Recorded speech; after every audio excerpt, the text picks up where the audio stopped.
চালনি তেল মাখিয়ে নিচ্ছি। এই দেখো চালনি তেল মাখিয়ে কড়াইয়ে ডাল বেটে নিয়েছি। এই যে চাল কুমড়ো চেঁচে নিয়েছি। এই যে তার সঙ্গে দুটো একটা বীজ নিয়েছি। বীজ থাকলে খুব সুন্দর লাগে। আর কুমড়ো একসঙ্গে একটু মাখিয়ে ফাটিয়ে নেব। একটুখানি জল দিয়ে দেবো। এই দেখুন কত সুন্দর এইভাবে একটু ফাটিয়ে নেব।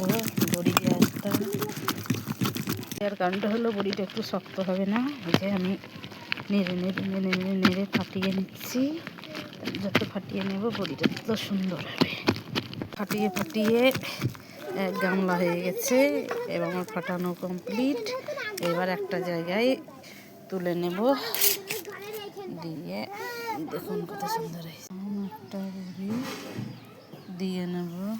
এই দেখো টপ টপ টপ টপ করে বড়ি আমাদের দিয়ে নেব। বড়ি আমাদের দেওয়া হয়ে গেল। লঙ্কা গুঁজে দেব। এবার সব বড়িগুলো দিয়ে কমপ্লিট। বন্ধুরা শুভ সকালে চলে এসেছি। এই দেখো ছাদে এসে বড়ি দিচ্ছি। এই দেখো বড়ি দেওয়া হচ্ছে আমাদের ছাদে। কত সুন্দর বড়িগুলো বসাচ্ছি দেখো।